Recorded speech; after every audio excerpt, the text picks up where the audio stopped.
Hey everybody, Sean Ash here in the SkyTrack 13 Weather Center as we put the finishing touches here on the Tuesday forecast. As expected, everything's slowly winding down here by 10-11 o'clock.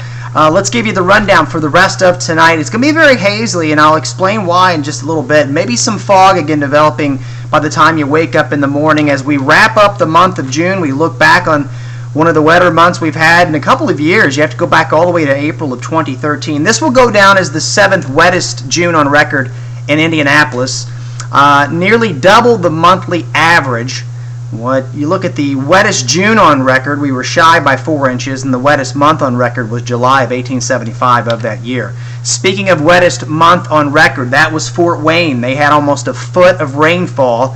Bloomington, the records only go back to 1998. They've actually had a few years higher than that, but still a rather impressive total down in Bloomington at the Monroe County Airport.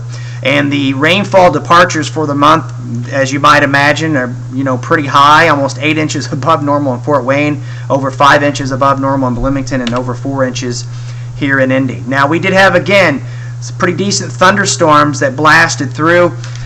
Keep in mind, time of taping here is just after 10 o'clock, so everything's going to kind of wind down. Wanted to show you the visible satellite. If you were outside today, you probably did see a pretty good deal of haze, and the reason why is that we've got a plume of smoke from primarily Alaskan or Canadian wildfires, but also there's a little bit of an Alaska connection, and that's that little haziness that you see in the cloud cover there, and it goes all the way down into the deep south. And I just don't recall you would get smoke from the north all the time during the summer months, especially, but it was just rather thick.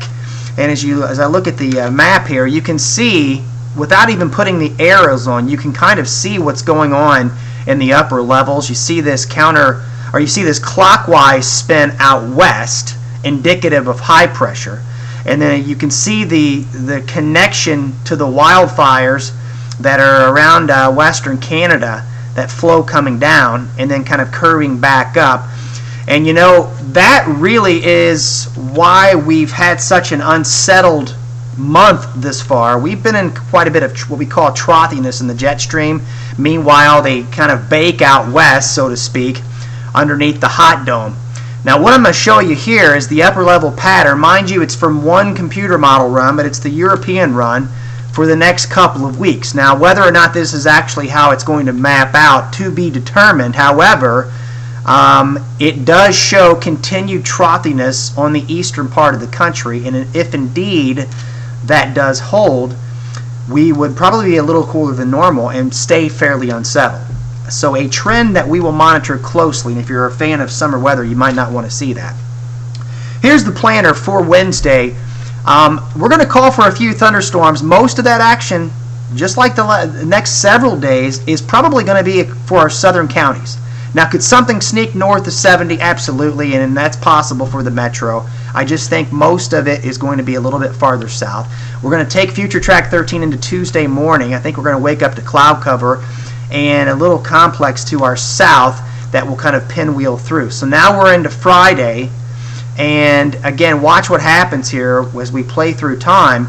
You start to see things popping up across southwestern Indiana. All right, so that might be the focal point Friday, Saturday, and possibly Sunday. So a good portion of the viewing area very well may not see much rainfall the next several days, but it is a possibility.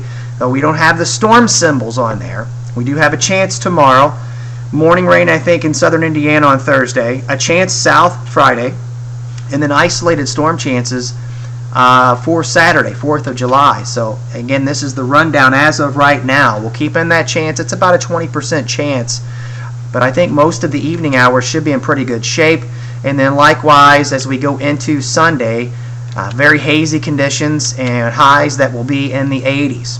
Okay, so that's my latest forecast for this evening. Chuck Lofton, Nicole Masinsic are back in tomorrow. I will be back in for one more night tomorrow evening, and we will post updates. All right, if you are a sky watcher, look in the western sky. You'll see Venus and Jupiter, and the moon this evening, because of that haze, has a little bit of a reddish tint to it. Stay safe, friends. I'll see you back here on Wednesday.